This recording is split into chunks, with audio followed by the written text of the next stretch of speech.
پایگاه خبری بامداد خبر داد که مقامات قدرتی در نویه کینگسیپ ولایت لنینگراد واقع در کنار شهر سنت پترزبورگ روسیه یک شهروند تاجیکستان را مجبوراً به جنگ ضد اوکراین فرستاده ایستادند.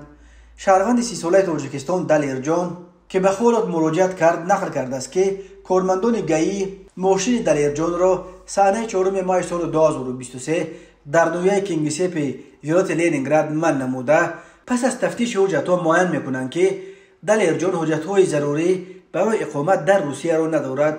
او را از همان جا راست به شعبه پلیس نویه کینگسیپ میبرند. الکی پس از یک روز در صحنه 5 ماه دادگاه کینگسیپ دلیرجان را از روی قسم 3 ماده 20 کودکس حقوق ویرانکنی ماموری روسیه عیبدار دانسته 3000 روبل جریمه بست و همزمان حکم اخراج و دپورتاسیش را از روسیه نیز صادر کرد.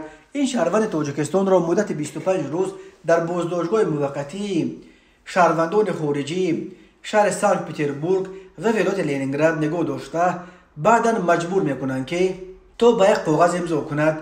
به من چیزی را نشان دادند، یک کاغذ را دادند و گفتند امضا مان. من نمیدونم آنجا چی نوشته بود. امضا ماندم. پس از امضا ماندن کارمندان کمیساریات حربی به نزد من به بازداشتگاه آمدند. حالا که من هر روز میگفتم که به جنگ نمیروم ولی آنها در نهایت مرا به جنگ فرستادند. نقل کرده است دلیرجان به خالد.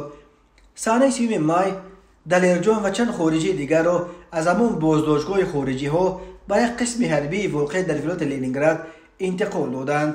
هنگامی که دلیرجان در قسم حربی به مسئولین آن میفهماند که به جنگ رفتن نمیخواهد بلکه میخواهد به تاجیکستان برگردد، او میگوید که با خواهش خود به اینجا نآمده است و هیچ گونه شرطنامه را هم امضا نکرده است. ولی در جواب به او میگویند الکی همه چیز حل و تمام حجت‌ها امضا شدند و اکنون تو تنها پس از زندان نشستن میتوانی به وطن برگردی. دلیرجان در صحبت به خودت گفته است که شناسنامه را از دستم گرفتند. همراه من یک نفر شهروند ازبکستانی است. او هم نمیخواهد به جنگ اوکراین رود ولی افراد باقی مانده در این قسم حربی اختیاری هستند. آنها با اختیار خود به جنگ رفته ایستادند. هر روز برای مشق به تیرپرانی میروند ولی من در تمرین‌های اشتراک نمیکنم. این شهروند تاجیکستان روز شنبه 3 ایون سال 2023 به سفارتخانه تاجیکستان در روسیه و کنسولگری تاجیکستان در پترزبورگ زنگ زده است ولی نتوانسته است با کسی از دیپلمات‌های تاجیک تماس بگیرد. اداره نشریه خالد نیز با مقصد به سهم سفارت و کنسولگری تاجیکستان رسانیدن حالت به سر دلیرجان آمده نامه ارسال کرده قضیه این شهروند تاجیکستان را شرح داده است ولی تا زمان نشر گزارش اداره خالد جوابی از جانب نمایندگی‌های تاجیکستان در روسیه دسترس نکرده است. والنتینا چوپک یک حامی حقوق مهاجران که خود او نیز از روسیه اخراج شد و حالا در امریکا به سر میبرد در صحبت به شبکه تلویزیونی داشت تصدیق کرده است که شهروندان تاجیکستان از بازداشتگاه موقتی که میبایست از روسیه به تاجیکستان اخراج میشد به جنگ فرستاده شد. خانم چوپک گفت که این بچه قریب به زبان روسی حرف زدن نمیتواند. این معنای آن را دارد که در آن کاغذ چه نوشته شده بود او سرفهم نمیرود.